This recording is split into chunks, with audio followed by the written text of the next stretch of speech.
Muy buenas tardes desde Chile, desde Ecuador y desde Colombia. Le damos a todos ustedes la más cordial bienvenida a este nuevo webinar denominado Procesos Constituyentes en Latinoamérica, Desafíos para Chile.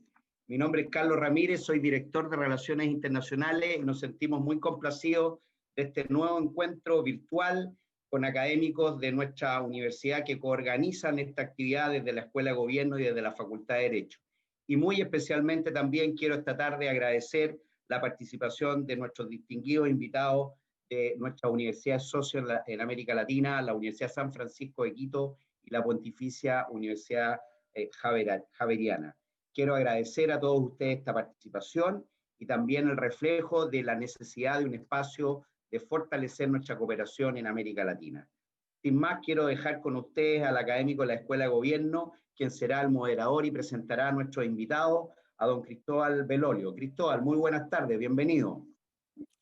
¿Qué tal? ¿Cómo están? Hola a todos, a todas, a todes. Hay que hacer todas las formas para hacer lo más inclusivo posible en esta jornada. A portas de una jornada histórica en Chile, tenemos un plebiscito en pocos días más, donde decidimos si nos embarcamos o no en esta aventura constituyente. Y nuestros hermanos ecuatorianos, nuestros hermanos colombianos, algunos con poco más de tiempo, ¿cierto? La de Colombia es del 91, la de Ecuador del 2008, han pasado por procesos similares en las últimas décadas, y por lo tanto es muy importante conversar también, ver cómo ha salido, ver en qué cosas hay que poner ojo, ver qué cosas podemos aprender y qué cosas nos pueden enseñar. Así es que vamos al inicio a este webinar organizado, como bien decía Carlos, por la Dirección de Relaciones Internacionales de la Universidad Adolfo Ibáñez, la Escuela de Gobierno, a la cual yo pertenezco, y pertenece Francisca Rengifo, que voy a pasar a presentar de inmediato, la Facultad de Derecho. Tenemos aquí a Rodrigo Correa, que también voy a presentar, y la gracia de este webinar, por supuesto, es que es en colaboración con nuestros socios estratégicos de Latinoamérica, la Universidad San Francisco de Quito, de Ecuador, por supuesto, y la Pontificia Universidad Javeriana de Colombia. Mi nombre, como decía Carlos, es Cristóbal Belolio, yo soy académico de la Escuela de Gobierno de la Universidad Adolfo Ibáñez. Estaré moderando esta jornada donde nos vamos a meter en profundidad para ver qué podemos aprender de procesos constituyentes en Latinoamérica y, por supuesto, haciendo también un zoom a lo que está ocurriendo en esta larga y angosta franja de tierra. Vamos a pasar a presentar a los panelistas de la sesión. María Francisca Rengifo, mi colega, académica de la Escuela de Gobierno de la Universidad Adolfo Ibáñez, una destacadísima historiadora. Don Rodrigo Correa, fue exdecano, de hecho, de la Facultad de Derecho de la Universidad Adolfo Ibáñez y actual cabeza del proyecto Razones Constituyentes, que, cosa de días, se presenta en sociedad. De Colombia tenemos a don Gustavo Zafra, constituyente, dice su biografía, académico de la Escuela Javeriana de Gobierno y Ética Pública de la Pontificia Universidad Javeriana de Colombia. Y tenemos también una presentación conjunta de nuestros hermanos ecuatorianos, de Farid Simón, académico a tiempo completo del Colegio de Jurisprudencia de la Universidad San Francisco de Quito, y en Collera con Andrés Martínez Moscoso, académico y director del Instituto de Investigaciones Jurídicas del Colegio de Jurisprudencia de la Universidad de San Francisco de Quito, Ecuador. Breves, ¿cómo se llama?, cuestiones administrativas, aunque más que administrativas tienen que ver obviamente con la participación de ustedes. Si es que quieren comentar, sobre todo preguntas, como siempre aquí, cuando las cosas son presenciales, alguien levanta la mano y dice, más que una pregunta, tengo un comentario, y básicamente se despacha un tratado oral. Aquí, como tienen que escribir, la idea es que sean bastante precisos. Queremos saber lo que está ocurriendo y aprender, por supuesto, de los académicos que hoy día nos honran con su presencia. Está la pestaña inferior de preguntas y respuestas, ¿cierto?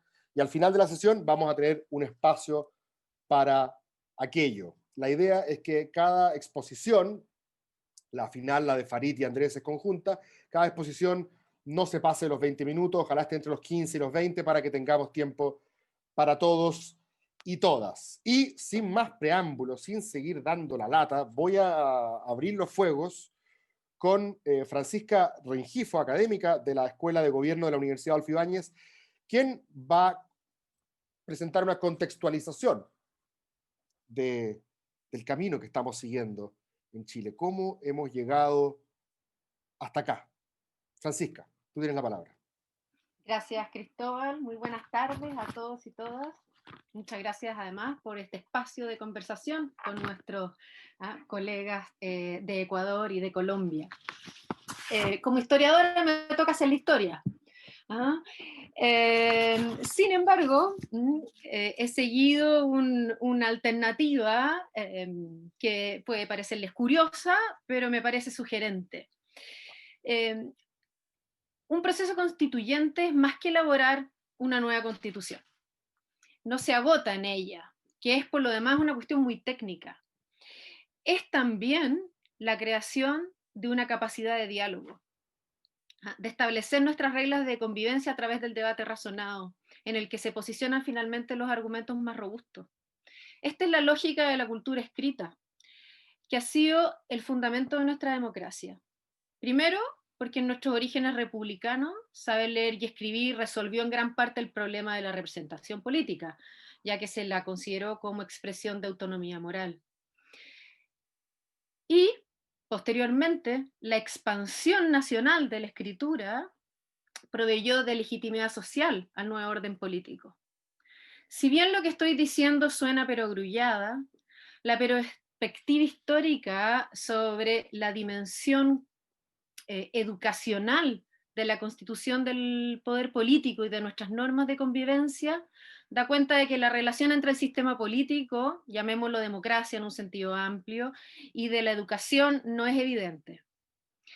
En las monarquías europeas, tanto las absolutas como las constitucionales, hubo un sistema de educación pública. Para el Estado ha sido bastante más obvio el sentido de la educación que lo ha sido para la población que este Estado organiza. En el caso de Chile, así como para las nacientes repúblicas hispanoamericanas a principios del siglo XIX, la educación pública fue fruto de ese nuevo poder político que se estaba fundando.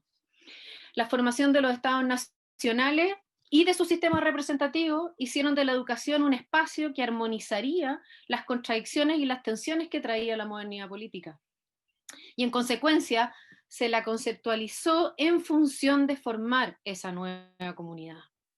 La educación formaría al ciudadano en las virtudes republicanas, en el amor a la patria, a las leyes, y construiría la unidad política, en una sociedad de individuos libres e iguales, y que rompía con la concepción anterior de nuestros vínculos. La educación haría, por tanto, de estos nuevos sujetos depositarios en teoría de la soberanía popular, unos individuos responsables, que mediante la discusión razonada podrían hacerse cargo del bien común. La educación finalmente nos otorgaría la unidad moral necesaria a la fundación de un orden.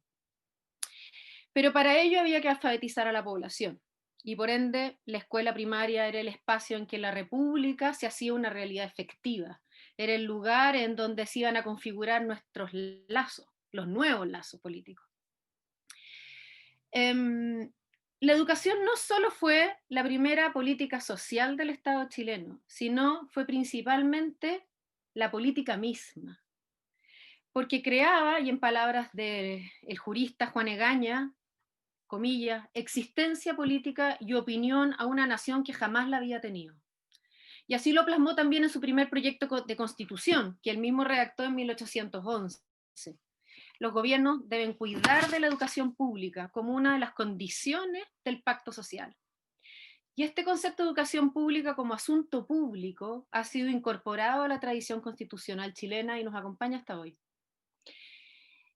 Este sentido de la virtud ciudadana, por sobre sus sentidos utilitarios e individual posteriores, inspiró la fundación de nuestro Instituto Nacional en 1813, paradigma de la educación pública y destinado a formar a nuestra élite gobernante. Y también estuvo a la base de la creación de las escuelas, para enseñar a escribir y a leer a los sectores populares.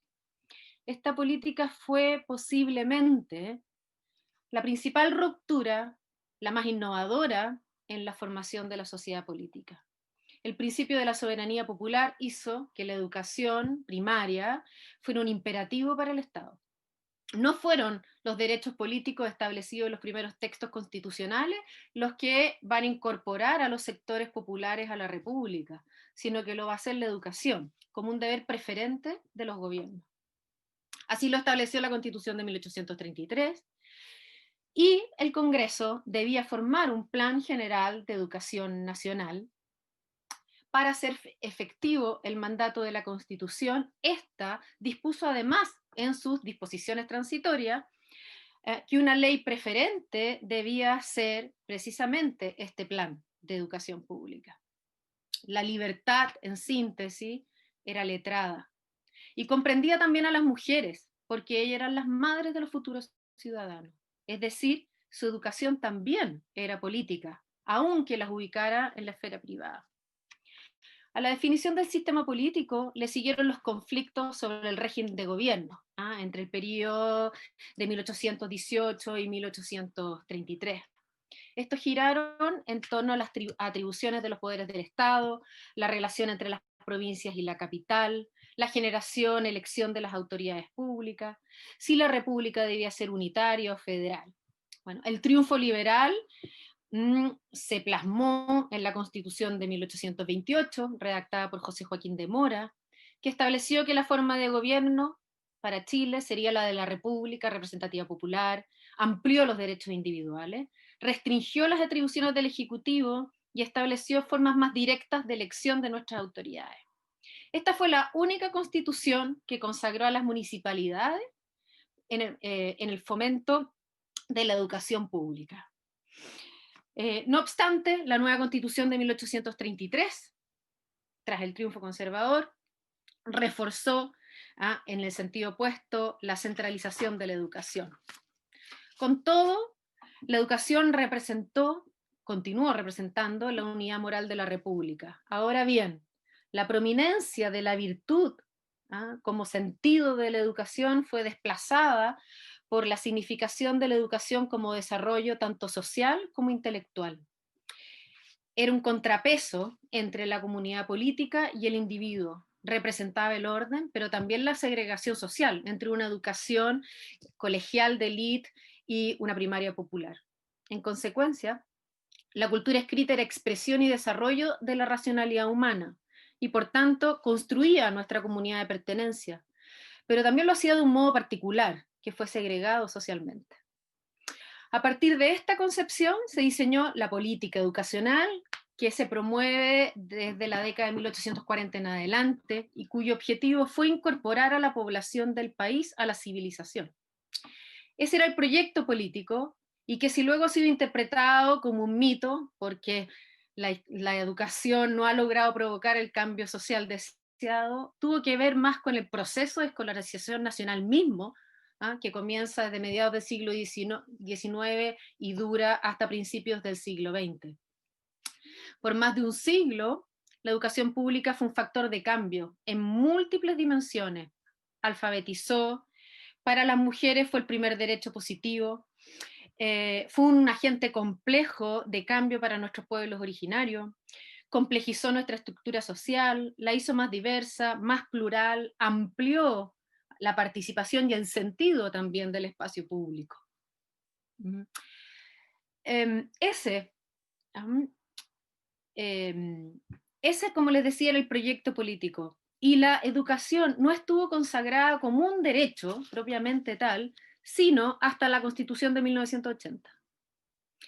A pesar de lo cual, ello no significa que no hubiera estado reconocido como un deber del Estado, pero fue un deber, como les decía, implementado a medias.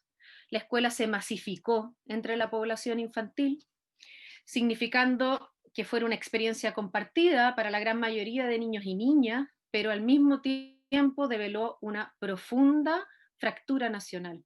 Y esos son los pies de barro de nuestra democracia y una dimensión clave que explica la pérdida de sentido de pertenencia a ese espacio común de diálogo y que hemos experimentado en los eventos recientes. Retomando la perspectiva histórica, la trayectoria constitucional chilena también se traza distinta si la miramos desde el campo de la educación.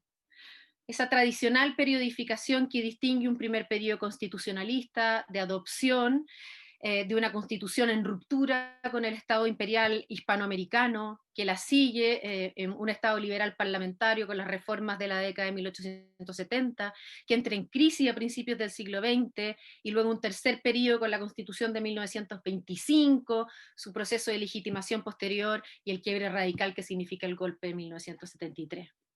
Dentro de dicho marco temporal, la educación fue formulada, como les decía, como un deber del Estado, pero dentro de las garantías constitucionales. Es decir, cabe entenderla como un derecho político.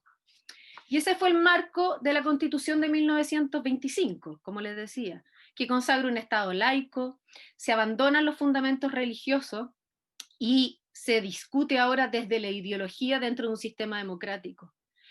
La Constitución fue expresión de un cambio en el significado del concepto de libertad de enseñanza, desde su contenido más bien doctrinario hacia uno más político, que entiende la libertad como un valor democrático, que se basa, en el cual se basa el pluralismo. Por eso es que la Constitución de 1925 no establece el derecho a la educación, sino que inmediatamente después de consagrar la libertad de enseñanza, encomienda nuevamente al Estado atender de un modo preferente a la educación pública. Y establece que la educación primaria será obligatoria, proveyendo de solidez y de la posibilidad entonces de implementar una ley que ya había sido promulgada en 1920. Así también lo va a incorporar la Constitución de 1980, si bien ahora explícitamente y por primera vez como un derecho, y aclarando el significado de esta. La educación tiene por objeto el pleno desarrollo de la persona en las distintas etapas de la vida. Y redefine la libertad en este campo como el derecho preferente y el deber de los padres de dedicar a sus hijos. Y lo refuerza aún más, estableciendo que corresponde al Estado otorgar especial protección a ese derecho, a su ejercicio.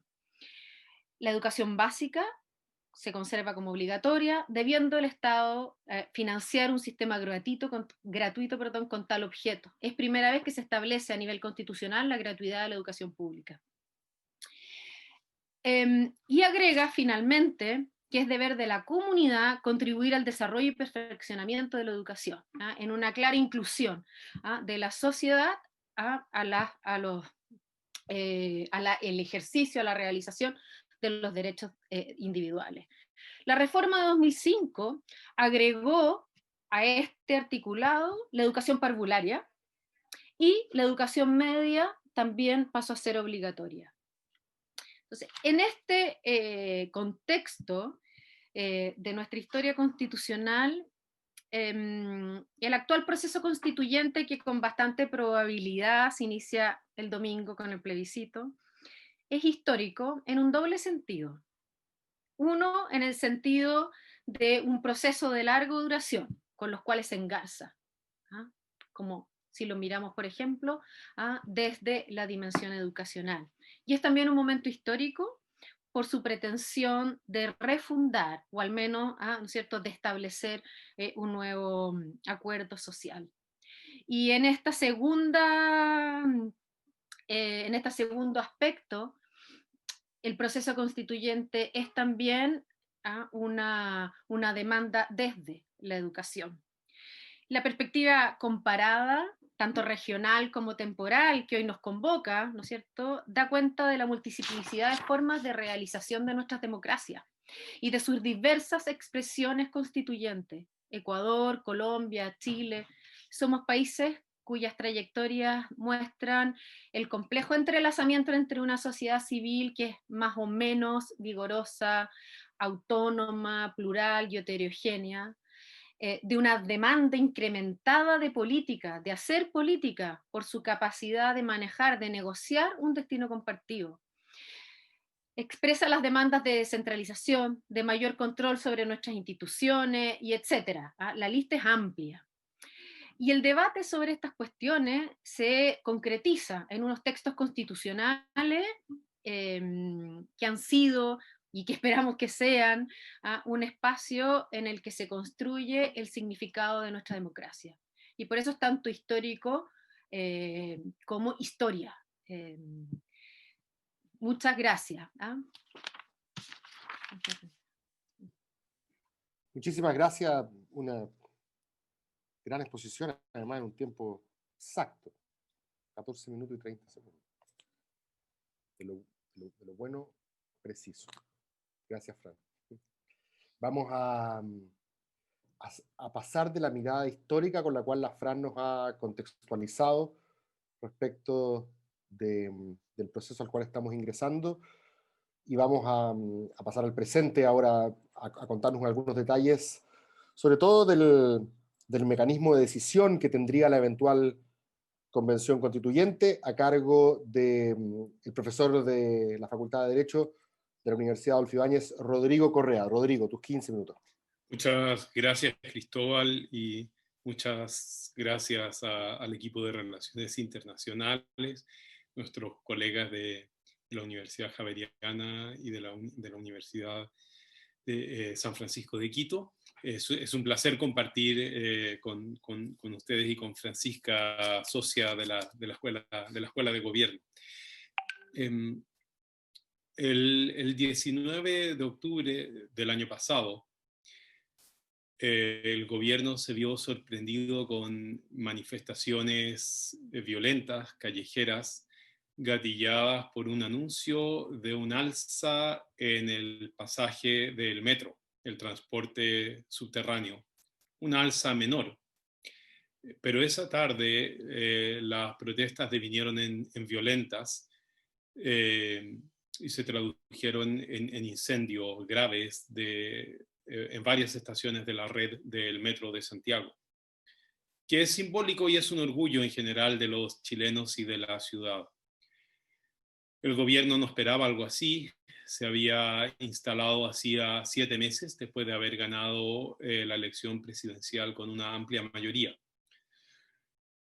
Para pesadilla del gobierno, las protestas continuaron, pero además de las protestas violentas, se sumaron masivas protestas pacíficas, imagen de las cuales ustedes vieron al inicio de la sesión. Probablemente la marcha política más grande que haya habido jamás en Chile.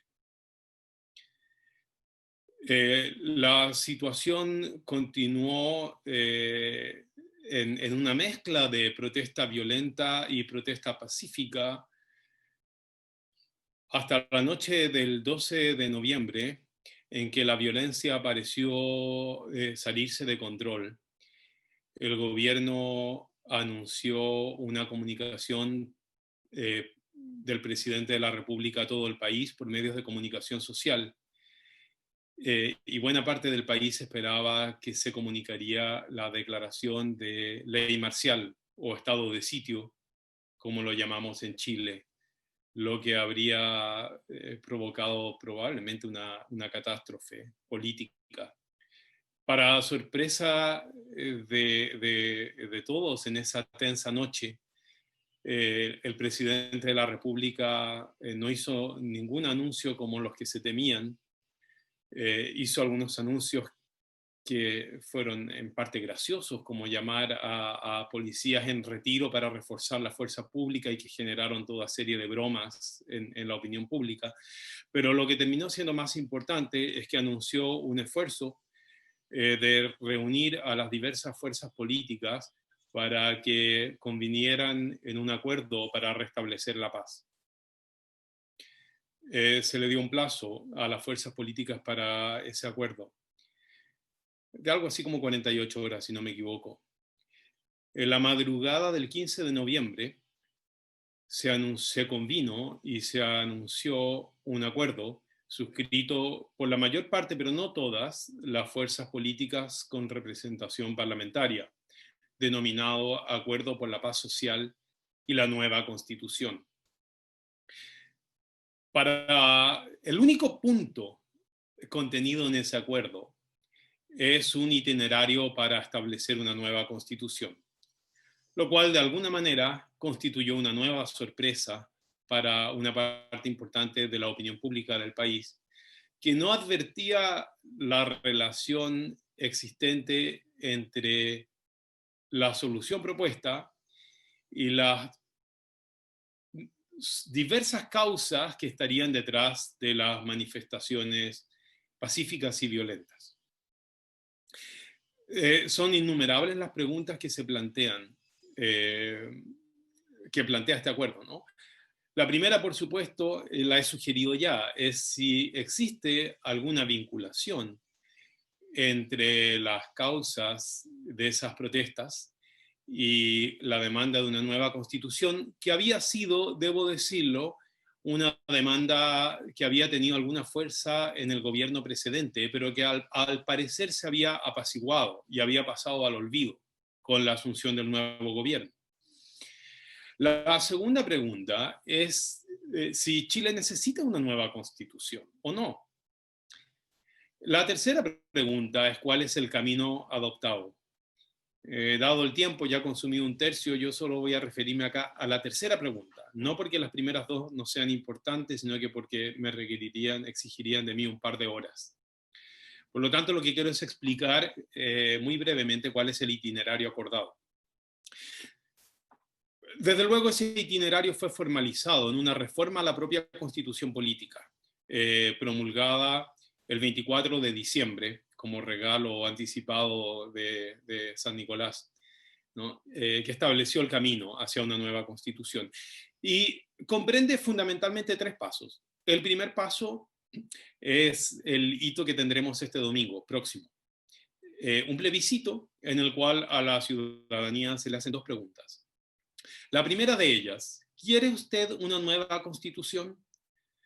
Hay dos respuestas posibles. Se evitó por razones que probablemente tienen que ver con la historia reciente de Chile, que las respuestas fueran sí y no, que son las respuestas más obvias a esa pregunta. Y las respuestas que se ofrecen son apruebo o rechazo. Sí, no tiene una carga demasiado fuerte por el plebiscito del general Pinochet. Si gana la opción rechazo, el camino hacia una nueva constitución se cierra. Nadie espera que gane esa opción, pero bueno, la política puede sorprendernos. Si gana la opción apruebo, se pasa al segundo hito. El segundo hito es la elección y puesta en marcha y trabajo de una convención constitucional. Esa convención constitucional puede tener uno de dos caracteres. Puede ser lo que se ha llamado una convención mixta o sencillamente una convención constitucional, que quizá para hacer más fácil las cosas, aunque no se llama así, sería bueno llamarla convención paritaria constitucional. Ya explicaré por qué. Esa convención tendría por única función redactar una propuesta de nueva constitución, propuesta que debe redactar en un plazo máximo de 12 meses y que en definitiva sería sometida a aprobación plebiscitaria, lo que se conoce como el plebiscito de salida. Si resulta aprobada, será jurada como nueva constitución, promulgada, y la actual constitución, desde el día de la publicación de la nueva en el diario oficial, se entenderá derogada. Quiero volver sobre algunas sobre todo de la convención, pero antes quiero referirme a una cuestión que creo que es de la mayor importancia para entender el procedimiento. Y es, ¿por qué se acuerda un proceso para elaborar una nueva constitución en circunstancias que la actual constitución contiene un proceso de reforma, un procedimiento de reforma, que bajo ese procedimiento de reforma habría sido posible sustituir todas y cada una de las disposiciones de la actual constitución política? ¿Por qué entonces, si ya existía un procedimiento nuevo? La sorpresa puede ser aún mayor si se considera que el nuevo procedimiento prevé, y así está establecido, esto no puede ser modificado, salvo que se reformara la constitución política actual, que no es algo que vaya a ocurrir, prevé que las disposiciones de la nueva constitución deberán ser aprobadas por 2/3 de los miembros de la Convención Constitucional, lo que es un quórum extremadamente alto, idéntico al quórum que la actual Constitución Política exige para reformar algunos de los capítulos de la Constitución. Los otros solo requieren 3/5. Los abogados somos malos para las matemáticas, no sé si en el público supongo que hay abogados, pero 3/5 siempre digo yo a mis estudiantes es menos que 2/3. Entonces el quórum más alto de reforma constitucional hoy día en Chile es de 2/3, de manera que si 2/3 del Congreso Nacional, la reforma hoy día la haría el Congreso Nacional, si 2/3 del Congreso Nacional quisieran sustituir todos y cada uno de los artículos de la Constitución Política, podrían hacerlo. Es difícil entender entonces por qué se ha creado un procedimiento nuevo que nuevamente somete la aprobación a un quórum de 2/3. Y la respuesta es muy sencilla, pero es central para entender el problema constitucional chileno. Y es que en la reforma constitucional hay, como en todo proceso de reforma, un favorecimiento por el statu quo. Si la disposición, una propuesta de reforma no obtiene los 2/3 requeridos, simplemente se mantiene en vigencia la Constitución vigente. Y por lo tanto, 1/3 más una fracción de parlamentarios, sea en el Senado o sea en la Cámara, porque Chile tiene un sistema bicameral y el quórum es exigido en ambas cámaras, basta 1/3, una fracción superior a 1/3 de los senadores o de los diputados que no quiera modificar algún aspecto de la Constitución política, puede oponerse a esa reforma. Y eso es lo que ha sido eliminado por el procedimiento de elaboración de la nueva Constitución, y es lo que se ha llamado en la opinión pública la hoja en blanco, ¿no? Lo que ocurre hoy día es que la nueva Constitución ha removido a la Constitución actual como el texto de trasfondo que se mantiene y que el nuevo se redacta simplemente como modificación al texto de fondo. La Constitución actual sigue vigente, pero sigue vigente mientras tanto. El día que se promulga la nueva Constitución, el texto completo se bota a la basura. Lo cual quiere decir que si la nueva Constitución tiene 3 disposiciones, por ridiculizar, pero es bueno a veces ridiculizar para entender bien, si la Convención llegara a acuerdo en 3 disposiciones, Chile es una república democrática, Chile es un Estado unitario, y qué sé yo, Chile tiene un Congreso compuesto por 2 cámaras, y nada más. Bueno, esos 3 artículos serían la Constitución política. No habría más que eso. Eso es lo que se conoce como la hoja en blanco. Y el efecto político que eso tiene es muy significativo. Esto significa que es cierto que nuevamente en la convención 1/3, cualquier fracción superior a 1/3 de los miembros de la convención tiene un veto. Pero ese veto ya no es un veto que favorezca a un statu quo. Es un veto que es igual para todos. El veto, por decirlo así, del tercio se ha entregado a todas las fuerzas políticas, lo que crea un escenario de difícil pero inevitable negociación. Esa diría yo es la explicación fundamental. No es la única, pero creo yo es la explicación fundamental de por qué no intentar una reforma con el procedimiento actualmente existente y crear un procedimiento nuevo. Hay un par de consideraciones adicionales. Una, me parece a mí, es que, bueno, una consecuencia de la anterior es que siempre hubo, desde el restablecimiento de la democracia, por parte de la derecha, una resistencia a reformar la Constitución política. Ha habido reformas, ha habido 50 reformas, pero en algún sentido la centroizquierda reclama que esas reformas no han permitido alterar lo fundamental de la Constitución política, que ha mantenido su vigencia. Pero por otra parte, lo que ha ocurrido es que el procedimiento de reforma exige presentar un proyecto de reforma, como en toda reforma legislativa. Y la verdad es que la oposición, más que un proyecto acabado, lo que ha tenido, especialmente en los últimos años, es un rechazo a la actual Constitución. Pero no hay un proyecto articulado de constitución política. El gobierno Bachelet, para ser franco, presentó un proyecto de nueva constitución. Mi impresión, sin embargo, es que ese proyecto nunca generó una adhesión significativa, ni siquiera en su propio sector político. Por lo tanto, el procedimiento de reforma era doblemente inadecuado. Por una parte, hay rechazo que no está articulado en un proyecto y por otra parte había una defensa del statu quo. El nuevo sistema supera esas dos dificultades. Para terminar, porque estoy sobre el tiempo, solo quiero decir una cosa sobre las dos posibilidades, que es el de órgano, que es el segundo voto que tendremos sobre el cual tendremos que pronunciarnos este domingo. Las posibilidades son dos, como dije. Una es convención mixta, la otra llamada convención constitucional, que yo prefiero llamarla convención paritaria constitucional. La convención y las dos opciones se nos dan este domingo. Una convención mixta constitucional es una convención integrada por 172 convencionales, como se los ha llamado, la mitad de los cuales provienen del actual Congreso Nacional y mantienen su cargo de parlamentarios, sea diputados o sean senadores, elegidos por el propio Congreso Nacional. La otra mitad, en cambio, es elegida por votación universal. La votación, tanto la de ambas mitades, sería el día 11 de abril del próximo año. La Convención Paritaria Constitucional, en cambio, estaría integrada por 151 convencionales, es más pequeña, pero la totalidad de ellos sería elegida en votación universal este próximo 11 de abril.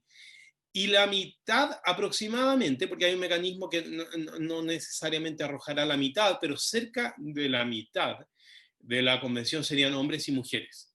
Entonces hay un mecanismo establecido de corrección de los resultados y por eso la he llamado acá como convención paritaria. Tiene 12 meses para elaborar, máximo 12, 9 renovables por 3 meses hasta completar 12, para proponer un texto de nueva constitución. Propuesto este texto, debe ser ratificado en plebiscito y, como digo, si es ratificado, es jurado, publicado y sustituye a la constitución actual. Naturalmente, si en esos 12 meses la convención no propone un texto, no llega a acuerdo, o el texto propuesto es rechazado, se agota también la vía de elaboración de la nueva constitución y en el horizonte se mantiene la vigencia indefinida de la actual constitución. Muchas gracias. Creo que estoy en el tiempo. Muchísimas gracias. ¿Se escucha, cierto? Muchísimas gracias, Rodrigo. Queda muy claro cómo llegamos hasta aquí, cuáles van a ser las reglas con las cuales va a tener que operar la eventual convención constitucional, ya sea la 100% electa, la que tú llamas paritaria, o la mixta, que tiene todas las de ganar. Las encuestas siempre, como dices tú, nos sorprenden, pero sería poco probable.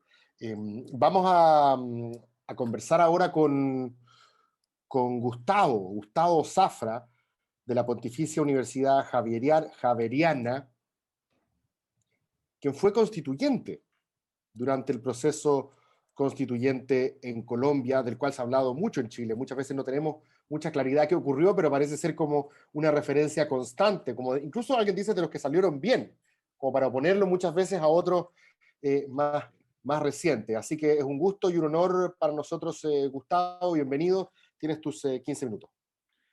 Mil gracias, Cristóbal, mil gracias a la Universidad Adolfo Ibáñez en sus facultades de gobierno y de derecho y en el marco del escenario de relaciones internacionales, a nuestros pares de San Francisco de Quito, por cierto, la Pontificia Universidad Javeriana, que es una universidad jesuita en Bogotá, se llama Javeriana por San Francisco Javier. Entonces, muy bueno estar con nuestros pares hermanos.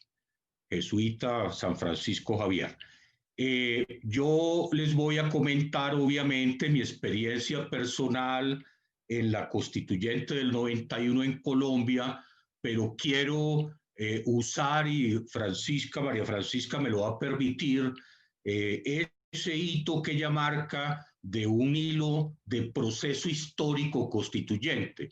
Y tengo que mencionar necesariamente que Colombia realmente en el siglo XX solo tuvo dos pequeñas etapas de ruptura constitucional con la dictadura del general Reyes en 2 años, en la final de la década de 1910, porque en 1910 se restituye la democracia, y en el lapso del general Rojas Pinilla entre 1953 y 1957, donde precisamente regresamos a la institucionalidad con un plebiscito, con una participación mayoritaria, abrumadora del 90%, porque se dio la circunstancia especial que el general Rojas le había dado el voto a la mujer, pero no había hecho elecciones. Entonces la mujer fue a ratificar en una votación en ese momento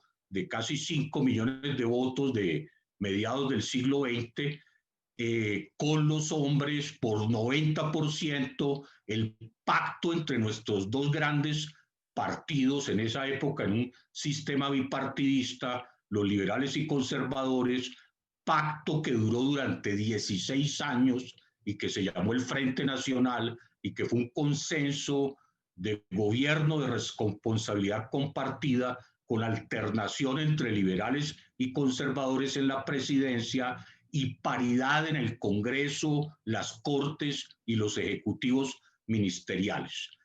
Ese pacto, como toda buena receta, como pasa con cualquier medicamento, ya al final estaba produciendo efectos negativos porque muchos colombianos que no se sentían representados por los dos partidos, pues comenzaron a presionar una apertura democrática. Algunos se van a la guerrilla, sobre todo intelectuales de las universidades públicas, y por supuesto hay que renegociar un nuevo pacto social posteriormente con un contexto para los historiadores colombianos muy complicado, que muy distinto al de ustedes en Chile, obviamente, donde son grupos armados, conflicto armado interno, más la irrupción en los años 60 del narcotráfico. Y entonces llega, para situarnos ahora sí en esas décadas del 90, una sociedad bloqueada constitucionalmente, donde entre el año 74 y el año 90, o sea, en ese lapso de 16 años, se hicieron 4 intentos de reformas constitucionales que colapsaron, algunos en el control de la antigua Corte Suprema, que era quien ejercía el control de constitucionalidad, o en las dinámicas internas del mismo Congreso, que, para decirlo objetivamente, estaba muy infiltrado por el narcotráfico. Y nos llega el gobierno de Barco, que fue sinceramente un buen hombre, un buen gobernante, un ejecutivo educado en MIT, un hombre sinceramente de las élites económicas colombianas, pero que se había paseado por todo el Estado. Trata él de hacer 2 de esas reformas constitucionales. Una se la anula el Consejo de Estado cuando trata de convocar un referendo, y la otra la tiene él mismo que retirar ya en el 6º debate en el Congreso, cuando pretende consultar en plebiscito si se aprobaba o no la extradición de nacionales a los Estados Unidos. Entonces Barco, con un gran sentido de Estado, dice: prefiero retirar la reforma, pero no va a llevar el pueblo colombiano a unas elecciones prácticamente en medio de una situación de terror. Eso fue lo que recibimos en el año 90, con un ítem todavía más complicado, y era que en un lapso de 2 años habían asesinado a 4 candidatos presidenciales. Entonces, ustedes se imagínense el escenario en el 90, una sociedad bloqueada, sin oxígeno para seguir adelante, y salen las universidades a las calles. Es una de las cosas más bellas que ha pasado en Colombia, a decir: todavía podemos salvar a Colombia. Entonces, con el movimiento estudiantil, los medios de comunicación obviamente lo avalan, porque siendo objetivos, y no es con el apoyo de la prensa establecida, de los canales de televisión y la radio, probablemente el movimiento estudiantil hubiera quedado un poco aislado. La prensa y los medios hacen de caja de resonancia, los estudiantes logran meter lo que se llama la séptima papeleta en la urna, se llama la séptima porque iba con las otras elecciones regionales y congresionales y presidenciales que se hacían en ese momento en un solo día. Entonces, con eso se crea un hecho político nuevo y César Gaviria, que había recibido las banderas del candidato liberal que iba a ganar las elecciones, que otro es abogado de nuestra alma mater, la javeriana, Luis Carlos Galán, logra ganar las elecciones, utiliza un decreto de estado de sitio previo a un acuerdo muy parecido a lo de ustedes con los partidos y convoca una asamblea constitucional, pero con temario limitado. El temario decía, usted no puede modificar el Congreso que fue elegido el año pasado, no puede modificar el régimen presidencial y no puede tocar el tema de la prohibición de la extradición. Eso hay que decir. Y entonces la Corte Suprema dice, no, si ustedes están jugando al poder constituyente, eso es pleno, levanta los límites y la Asamblea es convocada para poder reformar toda la Constitución en 5 meses. La agenda nuestra más corta veo que la de ustedes, 5 meses y circunscripción nacional para elegir solo 70 delegatarios. Entonces nos convocaron para delegatarios a una asamblea constitucional. ¿Por qué ese datico quiero que lo tengan en la presente? Comienza la elección en todo el territorio colombiano, porque era circunscripción en toda la nación, y somos elegidos 70. El suscrito formaba parte de la coalición de gobierno. Yo siempre fui galanista, compañero generacional diferente de Luis Carlos Galán, pero pues obviamente éramos conocidos, y los liberales quedamos en minoría relativa, o sea, el partido de gobierno que tenía el control del Congreso quedó en minoría relativa en la Asamblea, éramos 25 de 70. Con los socialconservadores, que era el bipartidismo, los dos grandes partidos, solo éramos 30. O sea, los otros grupos no gobiernistas tenían el 40 de la Asamblea y nosotros, los de gobierno, teníamos el 30. ¿Por qué digo esto? Porque de alguna manera esa situación un poco extraña, un Congreso de mayoría distinta al de la composición de la Asamblea, permitió u obligó a la necesidad de la construcción de consensos. Por eso algunos constitucionalistas dicen que la Constitución del 91 es la primera en Colombia que no es fruto de una carta de batalla, sino que es muy parecida a la española del 78, la consentida, porque como ningún grupo podía imponer mayoría al interior de la Asamblea, hubo que ponerse de acuerdo en las grandes temáticas. Yo creo que esa es una de las primeras lecciones. Sí es posible construir consensos. Me parece que ahí hay una lección muy interesante de la experiencia colombiana del 91. ¿Y cómo construimos esos consensos? Es lo que los anglosajones llaman como el decision making process. Y ahí nuevamente, María Francisca, quiero robarte una idea tuya. Esto hay que mirarlo no como el producto final, un texto constitucional, sino el proceso a través del cual tú construyes ese producto final, que en el fondo es el espejo de un acuerdo político previo. Entonces, ¿qué sucede? La presidencia de la Asamblea fue tripartita. 3 de los grandes sectores políticos cogobernaron la Asamblea. El Partido Liberal de Gobierno, el M-19, que era el sector desmovilizado de la guerrilla del M, pero curiosamente de los 19 del M, solo había 4 guerrilleros desmovilizados y los otros 15 eran intelectuales y académicos con simpatías de izquierda, pero que no habían tenido nada que ver con la lucha armada. Y lo otro era que Salvación Nacional, el partido de Álvaro Gómez Hurtado, disidencia del Partido Conservador, tenía 11. Entonces, la presidencia tripartita garantizaba en principio 50 y pico de votos ya asegurados como para los grandes acuerdos. Pero ¿dónde estuvo, sinceramente, como se puede decir, la cereza fundamental del acuerdo?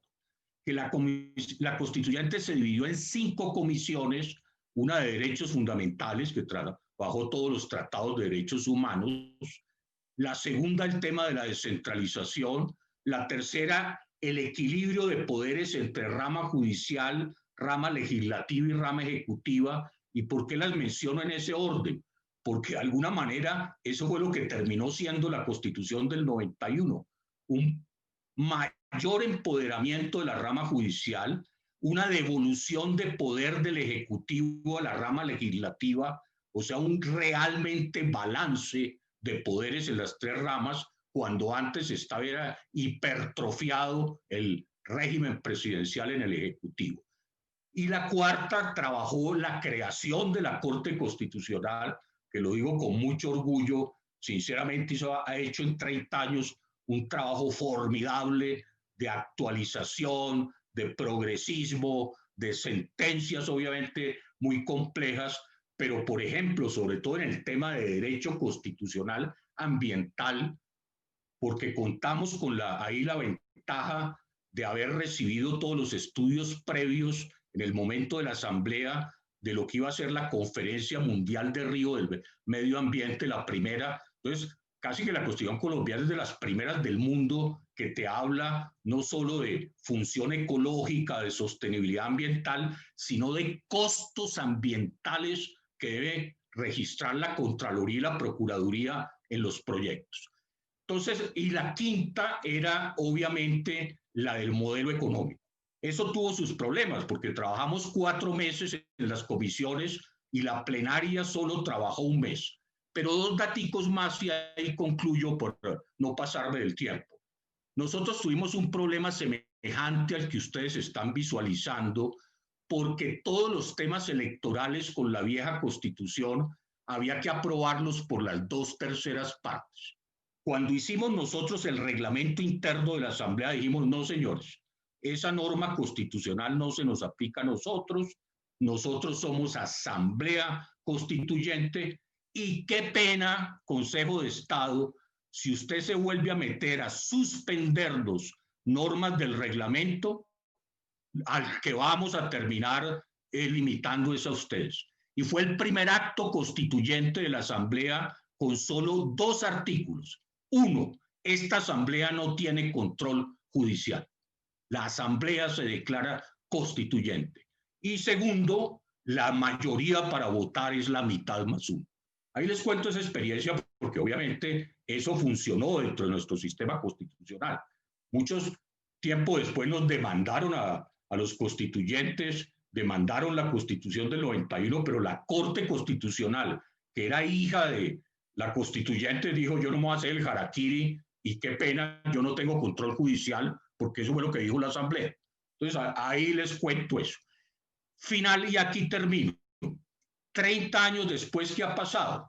Obviamente la Constitución ha tenido casi 50 modificaciones, solo para mi gusto 2 complicadas. Una que trató de, y ya se eliminó de la constituyente, de la Constitución actual, permitir la reelección presidencial, que con esa fue que se reeligieron Uribe y Santos, pero ya ahora está derogada esa norma, ya no hay reelección presidencial.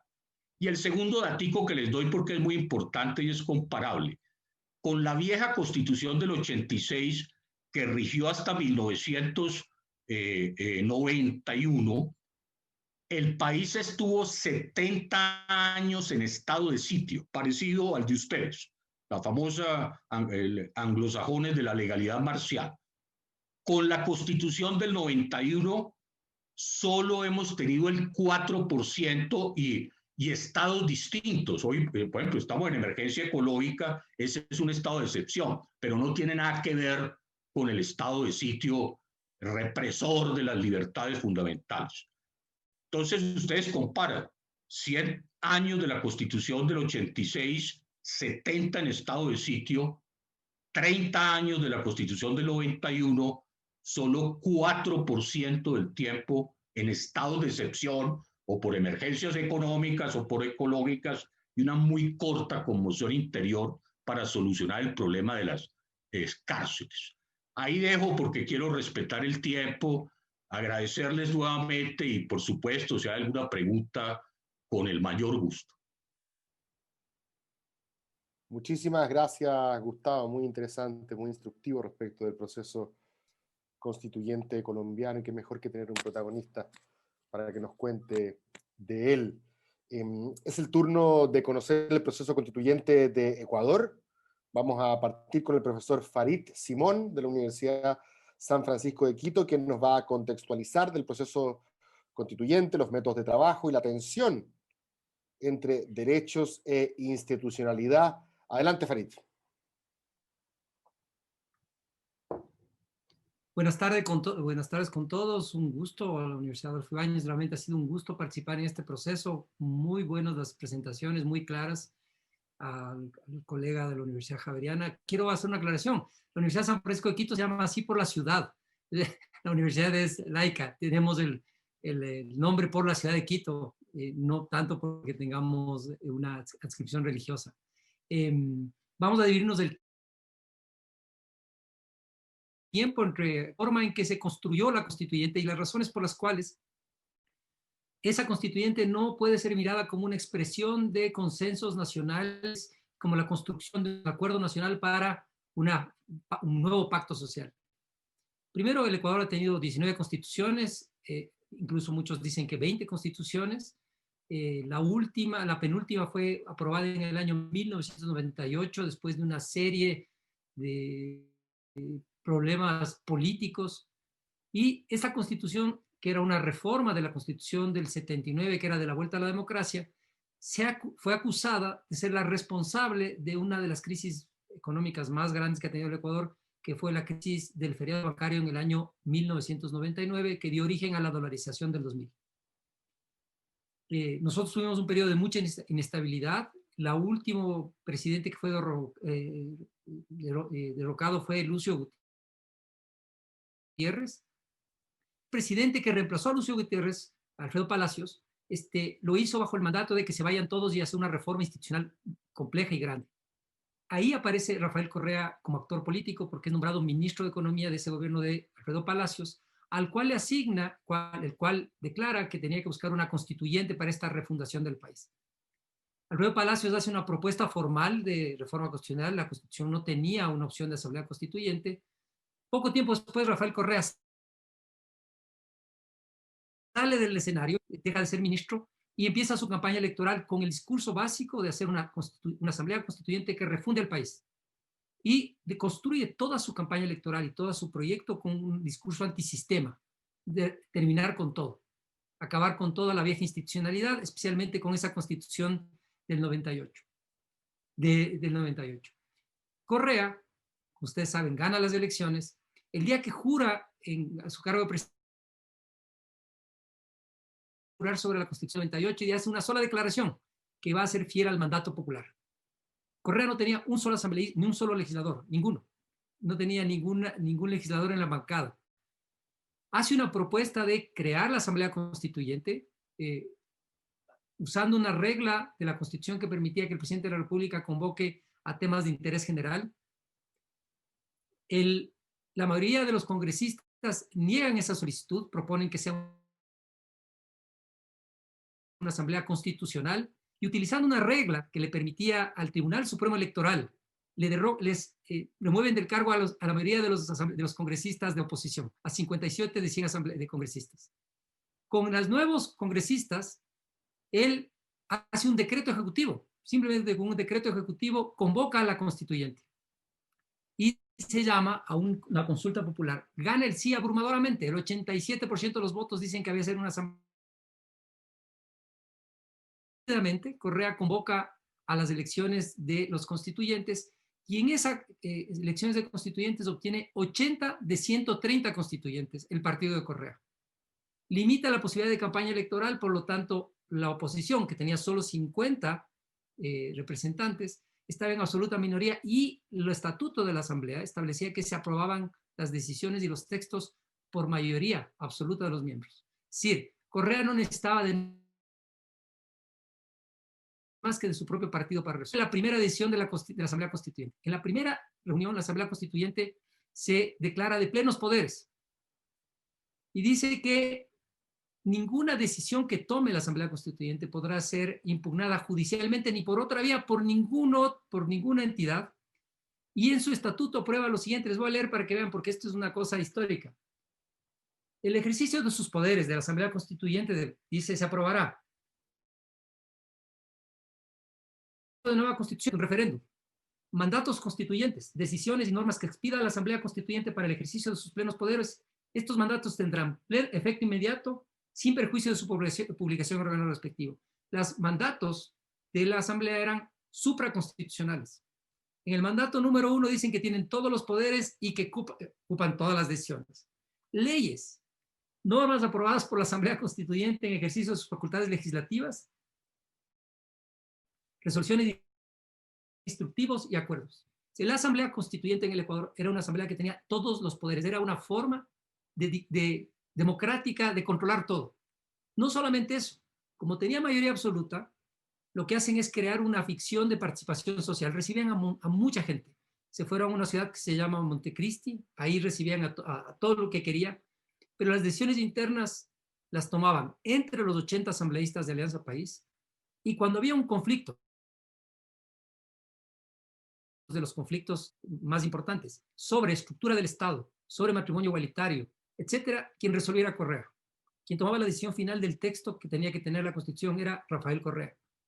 En todos los temas conflictivos, Correa decidió. No solo eso, removieron al Tribunal Constitucional y nombraron un Tribunal Constitucional nuevo, todos cercanos a Rafael Correa y el partido de gobierno. Congreso Nacional funciones y reemplazaron las funciones del Congreso Nacional mientras la Constituyente funcionaba. Organizaron su trabajo en 10 comisiones, en 10 mesas, que iban trabajando paralelamente con esta mayoría que tenían, iban aprobando todos los textos. Y crearon una comisión de redacción que trabajó durante 5 días, personas que no eran de la Asamblea Constituyente. En esa comisión de redacción cambiaron 80 artículos sustantivos, 80 artículos sustantivos, que no pasaron por la Constituyente nunca.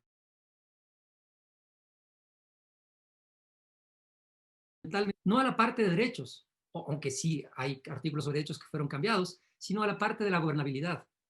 Todos pensados en un modelo de Estado a medida de lo que Rafael Correa quería. Claro, con toda una imagen democrática. Había ganado la primera consulta 80%. Ganó los puestos de constituyentes por una amplia mayoría. Cuando terminó la redacción había muchos reclamos respecto a que el texto no reflejaba el debate interno de la Asamblea. Esto era un texto que se había modificado en función del interés del partido en gobierno. Sin embargo, como se había cerrado todas las alternativas de impugnación a la acción de la Asamblea Constituyente, esta Asamblea Constituyente siguió trabajando. Además, removió Corte Suprema. Aparte del Tribunal Constitucional, que fue removido previamente, permitió que ese Tribunal Constitucional se autodenomine. Todos eran parte del gobierno de Correa. Renovó todas las funciones del Estado, a todos los funcionarios en todos los niveles, sin excepción. Y una vez terminado la Asamblea Constituyente, aprobaron un régimen de transición por el cual la Asamblea asumía los roles del Congreso Nacional y nombraba un congresillo, un espacio donde estaban representadas todas las fuerzas políticas del interior para que legisle durante un periodo de tiempo. Aprobada por mayoría, por sí, y entró en vigor con ese apoyo, pero posteriormente las mismas personas designadas en la Constituyente actuaron como legisladores en este periodo intermedio. Se dice que la Constitución del 2008 del Ecuador es una constitución ampliamente democrática, que es el constitucionalismo popular, que refleja las nuevas formas de consensos. Cuando uno revisa la historia de la Constituyente del 2008, no cumple ninguna de esas condiciones. Y hay una gran tensión entre la parte de los derechos de la Declaración y la parte que se refiere a la gobernabilidad, la parte que se refiere a la administración del Estado, porque se le dio un poder mucho mayor al Ejecutivo sobre las otras funciones del Estado, debilitándoles a partir de la distribución de muchas de esas funciones en una nueva función del Estado que se llama de transparencia y control social. La Constitución del 2008 es la expresión máxima de una forma de autoritarismo con apariencia democrática, una democracia plebiscitaria que avaló este control del poder. Muchas gracias. Paso a Andrés la segunda parte. Muchas gracias, Farid. Muy interesante, sobre todo porque pareciera ser todo lo contrario del caso colombiano, donde la oposición fue la que obtuvo la mayoría en la convención, y en este caso fue el gobierno que aprovechó su poderío circunstancial para imponer una mayoría arrolladora en la convención. Interesante saber a cuál más se parece el caso nuestro. Vamos a seguir con su colega Andrés Martínez Moscoso de la Universidad San Francisco de Quito, que nos va a contar sobre las incorporaciones más trascendentes que hizo la Constitución de Montecristi en Ecuador, sobre todo en materia de agua y derechos de la naturaleza, y hará un recuento a 12 años ya de su entrada en vigencia. Andrés, ¿estás ahí con nosotros? Sí, ahí está. Muchas gracias, Cristóbal. Un saludo a todas y todos, y en especial un agradecimiento a la Universidad Adolfo Ibáñez. Creo que nos encontramos en un contexto histórico muy particular, y hay que decirlo. Hoy, 21 de octubre, hace 12 años específicamente fue aprobada la Constitución del Ecuador. ¿Sí? Entonces, hay una coincidencia muy particular. Y como ya nos dijo Francisca en su momento, hizo una recapitulación Rodrigo, y por supuesto tanto Gustavo y Farid se refirieron al caso colombiano y ecuatoriano. Creo que es necesario tener siempre presente que dentro de un proceso constituyente, la historia juega un rol fundamental. Y en el caso ecuatoriano, el rol que terminó jugando es precisamente ese contexto, entre comillas, de constituciones bolivarianas que se expidieron. La primera, Venezuela, 1999, y la última, obviamente, de el presente siglo, que es la boliviana. Nosotros estamos en el intermedio, en el 2008. Y en este contexto yo les quiero dividir mi exposición realmente en 3 puntos. El primero, que se va a referir a las innovaciones. El segundo, donde me voy a concentrar de manera particular en el tema de derechos de la naturaleza y del agua, porque precisamente es ese tema innovador que en teoría también golpea las puertas en la Asamblea Constituyente y en el proceso chileno, de manera particular en el tema del agua, y precisamente también relacionado con los pueblos y nacionalidades indígenas, y al final me permitiré hacer un pequeño balance. En primer lugar, ¿cuáles fueron esos temas que en teoría mostraron y han mostrado precisamente a la comunidad internacional y por supuesto dentro del ámbito de los juristas este tinte en teoría progresista y por supuesto también renovador en el caso de la Constitución autodenominada de Montecristi, precisamente en referencia al lugar donde fue expedida? Entre otras cosas, se incorporó algunos aspectos interesantes. Por ejemplo, fue una constitución que incluyó, por ejemplo, el lenguaje de género. Dicho sea de paso, Farid ya se refería que hubo una comisión especializada, posterior ad hoc, que se encargó de pulir esos detalles, pero fue tan acelerado el proceso que ni eso tampoco se logró cumplir a cabalidad respecto de la correcta utilización del lenguaje del género. Otro tema interesante que, si bien es cierto, ya la Constitución de 1998 incluyó, la Constitución del 2008 ya lo toma como un tema fundamental, es la inclusión, por ejemplo, del quichua dentro del propio texto constitucional, con expresiones quichuas, y de manera particular el tema hace una referencia específica en el preámbulo, por ejemplo, a la Pachamama, a la Madre Tierra. Y de la misma manera, el propio régimen de desarrollo, la visión que toma, obviamente, el tema de decisión de construcción de la Constitución del Ecuador, lo toma de manera particular bajo un autodenominado summa causae, que en el caso boliviano, como ustedes conocerán, es el famoso summa camaño, que en el caso ecuatoriano fue traducido de una manera no siempre aprobada, sobre todo por los pueblos y nacionalidades indígenas, bajo un concepto de buen vivir. Ellos más bien hablan de una vida a plenitud. Y otro de los temas que ya se incorpora de manera particular dentro de la agenda y que creo que es interesante, por ejemplo, son los temas de derechos colectivos. Y eso lo hago en referencia precisamente a lo que está trabajando, obviamente, muchos movimientos en Chile con el propósito de incorporar esa visión en favor del pueblo mapuche, etcétera. Acá fue precisamente, pero también hay una gran diferencia. Venía también una lucha organizada que inició en 1992 con los 500 años de resistencia indígena, después una constitucionalización ya en 1998 y en teoría un culmen ya en el 2008. Pero ya voy a hacer una crítica al respecto, porque si bien es cierto, entre comillas, el papel aguanta todo, la Constitución estableció unos parámetros, no obstante, los pueblos y nacionalidades indígenas durante estos 12 años no han tenido 100% una participación y sobre todo una posibilidad de garantía directa de esos derechos.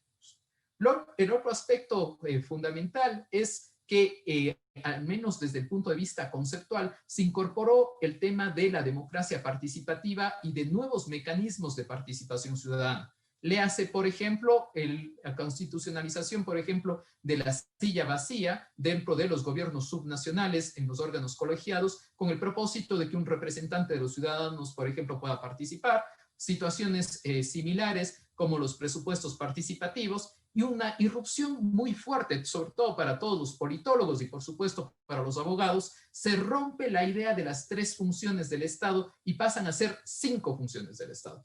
Se agrega la función electoral y la función de transparencia y control social. Pero dentro de la función de transparencia y control social, donde está la Contraloría, está por supuesto la Defensoría del Pueblo, las superintendencias, se agrega un nuevo órgano. Y se agrega este nuevo órgano que se denomina Consejo de Participación Ciudadana y Control Social. La idea, el deber ser, era que los ciudadanos se encarguen precisamente de, por ejemplo, realizar los procesos de selección y sobre todo nombramiento de las autoridades de control. Esa era la teoría. Y ya voy a ver después la práctica, porque en la práctica lo que terminó sucediendo es que se cooptó por un solo partido político precisamente ese espacio de participación. Y cuando un espacio de participación, lo recalco, ciudadana, termina siendo cooptado por lo político, termina cambiando. Y sobre todo, llegó obviamente a la segunda parte relacionada con el tema de los derechos de la naturaleza y del tema del derecho humano al agua. El primero, obviamente, se irrumpe bajo el concepto, en teoría, de la Pachamama, de los pueblos y nacionalidades indígenas, que era un poco en lo que estaba detrás, que tratar de constitucionalizar que la naturaleza sea un sujeto de derechos, cambiando la visión tradicional del derecho ambiental a través del cual, como ustedes conocen, se defiende, obviamente, el medio ambiente en tanto y en cuanto, sí, es obviamente un tema de interés para el ser humano. Yo protejo al río, yo protejo el aire, la calidad del agua, etcétera, en tanto en cuanto me puede causar una enfermedad y obviamente por eso lo hago.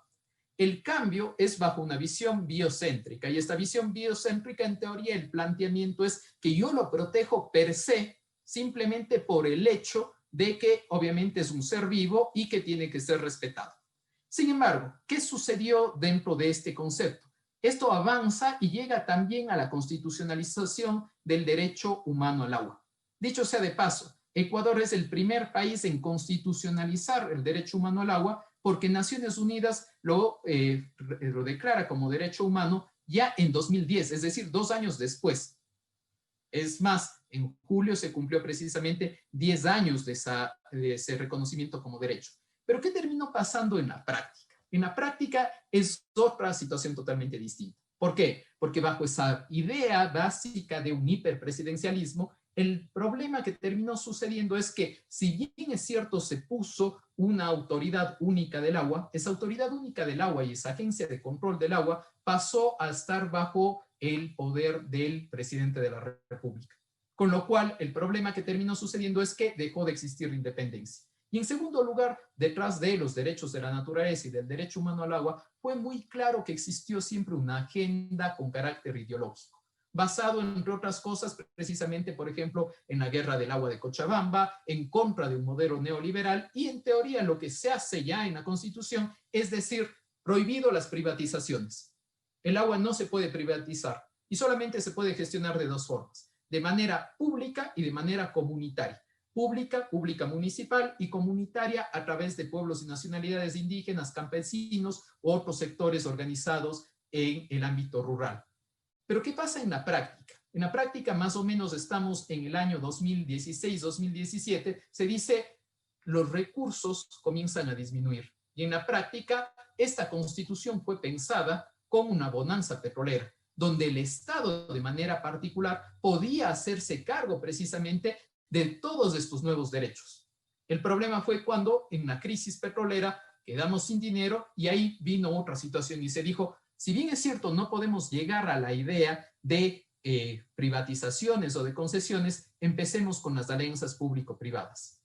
Y esto ha ido empeorando por la crisis petrolera, porque existen a la fecha nuevas situaciones y nuevos problemas socioambientales, de manera particular, por ejemplo, con una explotación minera, ¿sí? Y esto está generando problemas precisamente desde esa perspectiva de los derechos de la naturaleza y el derecho al agua, y por otro lado también desde la perspectiva de disminución de ministerios y, por ejemplo, la fusión a la fecha del Ministerio del Ambiente con la Secretaría del Agua, que en teoría eran unos temas muy interesantes para el Estado y que ahora acaban por fusionarse.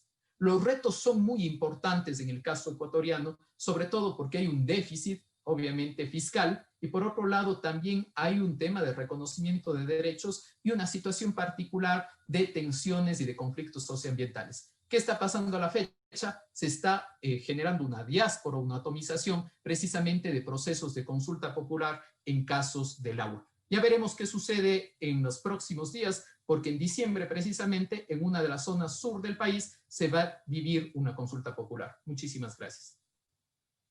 Muchísimas gracias, Andrés, muy claro. Voy a tomar algunas preguntas del público, la audiencia, los participantes, yo no sé cómo se le llaman en estos webinars. Pero bueno, todas las personas que están contribuyendo a esta reflexión colectiva, ¿cierto? Y que también han hecho preguntas bastante atingentes a lo que estamos conversando. Voy a tratar de agruparlas para que hagan sentido a más de uno de nuestros expositores. Voy a partir con Gustavo y con Farid. Hay una pregunta que apela a la experiencia personal de Gustavo, ¿cierto? Él contaba que por las características de la composición de fuerzas de la convención existían incentivos para negociar, para llegar a acuerdos, ¿cierto? Que pareciera no ser el caso de la Constitución ecuatoriana, tal como contó Farid, porque si un solo partido tiene una mayoría arrolladora, pareciera que no hay mucha necesidad de transigir, ¿cierto? De llegar a compromisos. Entonces uno se pregunta, y lo está preguntando aquí, ¿cuál es realmente el incentivo del delegado constituyente, del convencional? No sé qué nombre llevarán en Chile, convencionales creo que se van a llamar, ¿no? O tendrán otro nombre de fantasía, convencionales. ¿Cómo podría ocurrir, o en qué condiciones, puede que esto sea teoría de juego más que teoría jurídica, pero mi pregunta es, ¿en qué condiciones una convención tiene incentivos para trabajar en conjunto, para colaborar, para llegar a acuerdos, y evitar lo que muchos tienen miedo en el caso chileno, que es que un tercio, una minoría, se parapete en ese tercio y diga, yo no presto mi consentimiento, y lo que no queda en la Constitución quedará después como materia de ley simple, ¿cierto? Y como que de alguna manera se le rebajaría el estatus, por supuesto. Entonces, ¿cuál es la mirada que tienen ustedes respecto de las condiciones que tiene que tener una convención constituyente para que los incentivos de los convencionales los lleven justamente a alcanzar acuerdos y no hablarle a las puras tribus, a las puras barras bravas, como se les dice en Chile? Sí, Gustavo. contesto si te parece, sí. Es tema de, nuevamente, decision making process, el proceso. Las 5 comisiones, ¿cómo terminaron? Que tuvieron, ojo, 4 meses trabajando el proceso normativo. Para ponerlo en términos pedagógicos, fue en las comisiones donde se cocinó el 80% del texto final, no en las plenarias, sino en las comisiones. ¿Quién presidió la Comisión de Derechos Fundamentales, que fue clave, es la dogmática de Estado Social de Derecho en nuestra Constitución? Uno de los 2 delegados cristianos, a pesar de que toda la constituyente era mayoría católica, uno de los 2 delegados, él armaba la agenda de la comisión primera. Los 2 indígenas, los 2 únicos indígenas que había en la constituyente, cada uno fue vicepresidente de una comisión. El conservador, que había llegado solo con 2 curules, presidió la comisión económica, por cierto, abogado de mi universidad y de mi departamento del Valle del Cauca. Y la comisión de justicia la presidió el que hoy es actual procurador de Colombia, Fernando Carrillo, en representación de las juventudes, la comisión de justicia. Y la otra comisión de Congreso, Presidencia y otros poderes, el ex canciller colombiano, por cierto, muy amigo de Clodomiro Almeida, pero que hizo un periplo ideológico muy interesante. Él era un aristócrata conservador, hijo de un general conservador que fue candidato presidencial, el doctor Vázquez Carrizosa, o sea, la Godarria total de Colombia. Y el señor termina elegido es por los movimientos de izquierda, la Unión Patriótica. Entonces ustedes ven, todos estábamos empujando para el mismo lado, y te contesto, Cristóbal, porque todos sentíamos que teníamos poder sobre el texto final. Por eso la Constitución colombiana es tan extensa, 380 artículos, la segunda más extensa del mundo después de la India, más casi hoy con las reformas de los acuerdos de La Habana y el plebiscito, casi más de 100 normas transitorias. O sea, en total tiene como 460 normas. Todo el mundo se vio reflejado en el texto. Entonces yo creo que fue un trabajo de construir el consenso. Que todos se sientan un poco ganadores. El Congreso estaba sesionando simultáneamente y nosotros tomamos la decisión política de revocarlo y convocar a nuevas elecciones, porque fue el acuerdo político que se logró, si no, no habría habido constitución. Sí, los liberales no queríamos eso, pero nos tocó aceptarlo.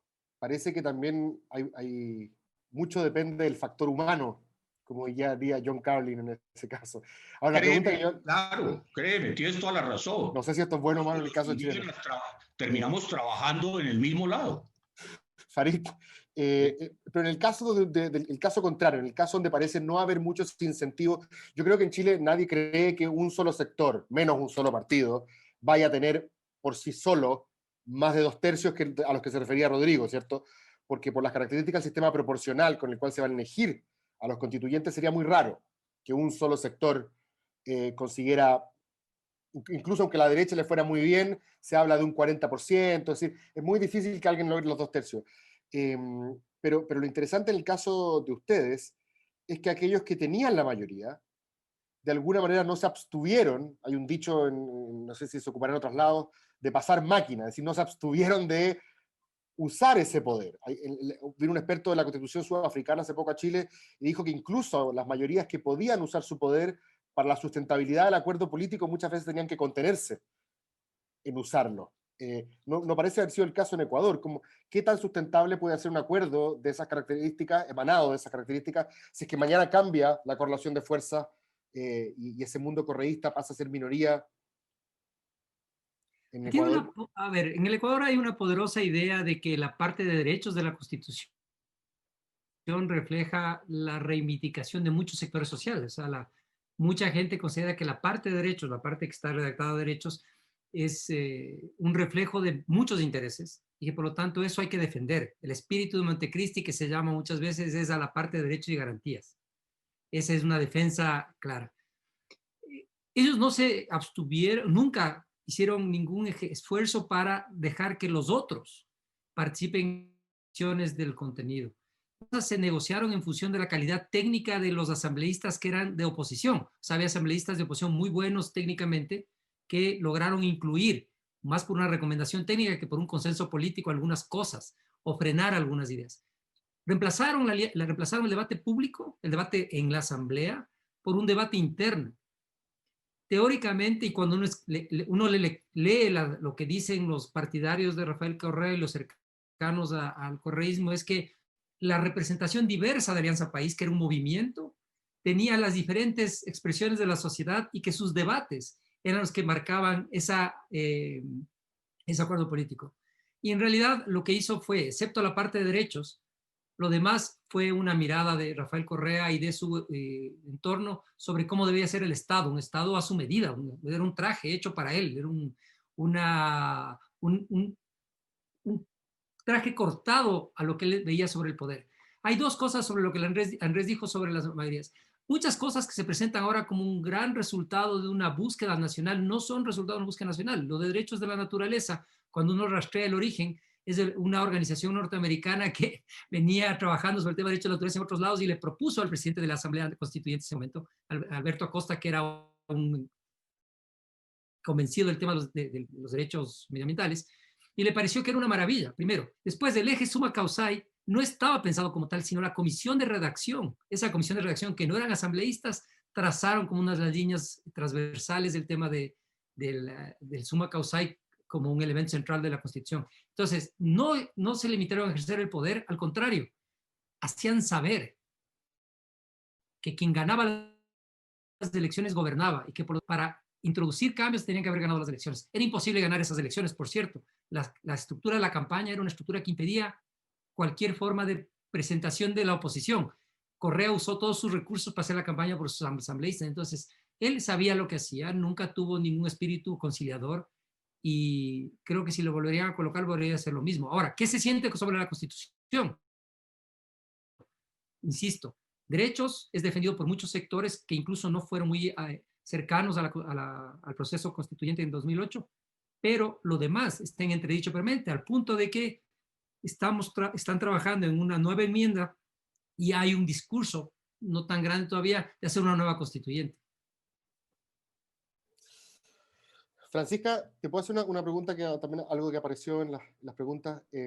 La Constitución del 25 en Chile no tuvo una aplicación inmediata, por así decirlo. Fue al comienzo, tengo entendido, bastante discutida y parece haber agarrado tracción, haber adquirido legitimidad en el camino, ¿cierto? Tanto así como cuenta Juan Luis Ossa en su último libro, fue invocada por ambos sectores, la UP y sus adversarios, como la prueba de que estaban haciendo lo correcto en la crisis de los años 70.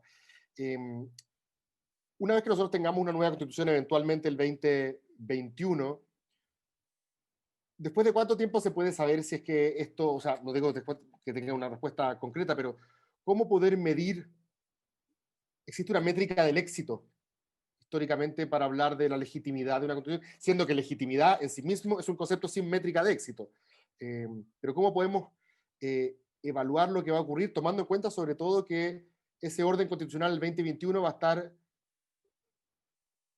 suspendido como en un interreño, porque va a estar aplicándose en un gobierno que se eligió, un Congreso que se eligió con las reglas actuales, porque lo vamos a elegir el 2021, en teoría tipo septiembre del 2022 estaríamos promulgando la nueva. Por lo tanto, esas normas en efecto solamente empezarían a contar un par de años después para la elección de ciertos cargos. Entonces, ¿cómo poder ir monitoreando o qué métrica, aunque sea difusa, uno podría tener para saber, a partir de la experiencia histórica, si es que realmente lo que hicimos está siendo legitimado por la población o no? Gracias, Cristóbal, por la pregunta. Si se refiere a un indicador de legitimación social, bueno, el periodo post-constitución de 1925 fue convulso, o sea, conflictivo, muy tensionado, y solo adquiere, ¿no es cierto?, una estabilidad en la década del 40.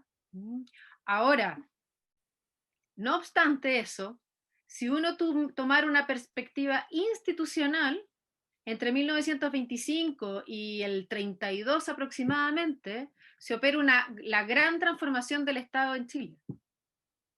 Entonces, hay ahí una serie de refundación del ministerio, por ejemplo el Ministerio de Educación, de reestructuración de las diferentes agencias del Estado, de sus relaciones con las oficinas regionales, por decirlo así, que sí se hacen efectivas. O sea, institucionalmente hay un cambio a nivel del Estado profundo. Pero es una transición, digamos, teleológica con miras a que se aplique, que entre en vigor el nuevo texto, o no No necesariamente va en función no del texto? necesariamente, yo creo que también tiene que ver con que estábamos en medio de una crisis económica, que el 29, ¿no es cierto?, afecta a Chile como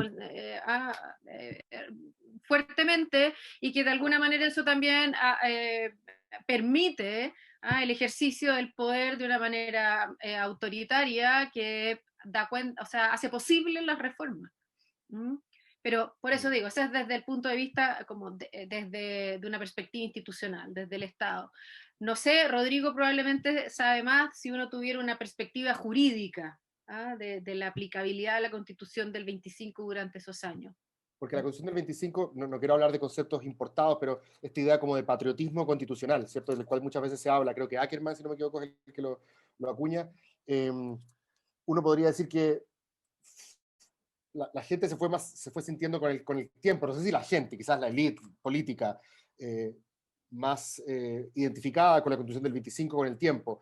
La Constitución del 80 parece nunca haber logrado eso, ¿cierto? Nunca logró altos grados de lo que podríamos llamar patriotismo constitucional. Quizás me refiero más a eso que a la funcionalidad misma del texto. Por eso creo que tu concepto original es correcto, es más bien la legitimidad social. Más allá de las expectativas concretas de que sea operativa.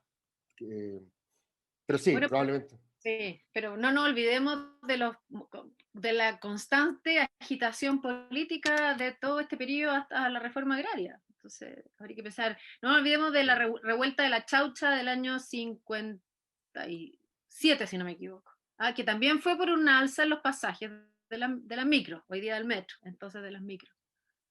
Sí. Hay una pregunta, gracias, Fran. Hay una pregunta, Rodrigo, para ti respecto de un temor que algunas personas tienen. Eventualmente, si llegara a pasar que un tercio más uno, digamos, quiere negarle la sal y el agua a la mayoría y dice, bueno, lo siento mucho, lo siento en el alma, no conseguimos acuerdo, de tal manera que esta norma tendrá que tener rango legal, no sé, el Banco Central, el Tribunal Constitucional, no sé, el derecho de propiedad, estoy exagerando en la nota, pero para que se entienda cuáles son de dónde vienen los temores. Es cierto, como dice el ministro Alamán, que si es que finalmente no hay un consenso sobre las cuestiones centrales de la Constitución y lo único que tenemos es una servilleta con un artículo, que prácticamente sería como no tener Constitución, reflota la Constitución del 80. Hay gente que dice que no. Atria dice que si es que este domingo gana el apruebo, eso significa que se muere la Constitución del 80. Y por lo tanto, si al final del proceso la Convención no logra hacer su tarea y nos presenta una servilleta con medio artículo, o peor aún, la gente rechaza la salida, porque hay un tercer plebiscito, o sea, hay un plebiscito de salida, ¿con qué nos quedamos? ¿Renace la que en teoría vamos a rechazar este domingo, o nos quedamos como una especie de vacío constitucional? Gracias, Cristóbal. Tu excelente pregunta da para una conferencia, naturalmente. No es mía, estoy tratando de articular cosas que están llegando aquí. Y haré un esfuerzo por no abusar demasiado del tiempo, pero algún tiempo necesito para responder. Yo creo que se vincula además con lo que preguntabas al principio a Gustavo y a Farid. Se vincula con la pregunta por cuáles son los incentivos de los convencionales, con ese horrible nombre que le dimos en Chile, que no existe, pero bueno, así llamamos a los delegados, a los convencionales, para alcanzar acuerdo en un contexto muy difícil, porque es 2/3. A mí me parece que es importante entender que el incentivo para llegar a acuerdo está dado, me parece a mí, por dos cosas. Por una parte, por el costo político que tiene no llegar a acuerdo. Y como ocurre siempre en política, la pregunta es a quién se le cuelga el costo político de no llegar a acuerdo, ¿cierto? Y eso los políticos tienen que tener habilidad, porque pueden transferir con inteligencia los costos políticos de no llegar a acuerdo a uno u otro sector. Pero me parece a mí que el costo de aparecer con un plebiscito en la espalda que ha dicho apruebo una nueva constitución. El costo de aparecer obstruccionista o boicoteando el procedimiento, yo pienso que es muy alto. Y creo que eso va a ser percibido así por todas las fuerzas políticas, incluso aquellas que se sienten bastante cómodas y muy nerviosas, bastante cómodas con la constitución actual y muy nerviosas con el proceso que se está abriendo. Pienso, sin embargo, que van a advertir que el costo de negarse a negociar es demasiado alto. Ese creo yo que es un primer incentivo. Un segundo, ahora, hay que entender bien, y esto se vincula con parte de tu pregunta, que el único boicot efectivo, y que yo creo es posible, es el boicot a aprobar siquiera la disposición más obvia. Porque el día en que un sector político apruebe una disposición, abrió la puerta al escenario que tú dices, que terminemos con una constitución que tiene 3 artículos, y yo creo que la respuesta jurídica a esa pregunta es evidente, esa es la constitución. Si tiene 3 artículos, esa es. Evidentemente que ese es un riesgo demasiado grande, o sea, aprobar una constitución que no resuelve ninguno de los problemas políticos verdaderos y que lo deja entregado todo a la política ordinaria posterior, es un suicidio institucional. Y por tanto, mi impresión es que no es un escenario muy probable. ¿Qué creo yo? Y esto sí tiene que ver con lo que tú decías, con dinámica de juegos. ¿Qué me imagino yo que haría hoy cualquier convencional responsable? Llega a la convención y dice, yo no apruebo ni un solo artículo, ni uno solo.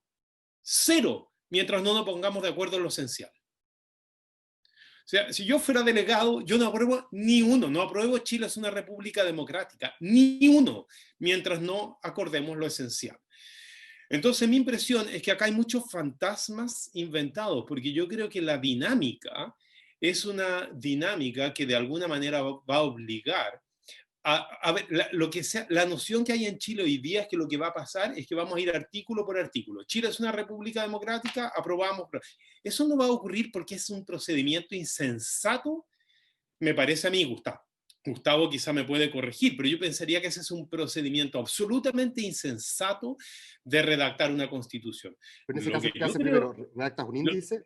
Lo que yo creo que va a ocurrir es primero lleguemos a los grandes acuerdos. ¿Cuáles son las cuestiones en que estamos topando? ¿Qué me importa a mí? ¿Qué me importa a ti? Ahora, hay un riesgo en el proceso chileno, pero yo creo que es un riesgo que creo no se va a actualizar. El riesgo es que hoy día en Chile hay una muy fuerte rechazo a los partidos políticos y una idea muy acendrada de que la constitución la asamblea tiene que ser ciudadana.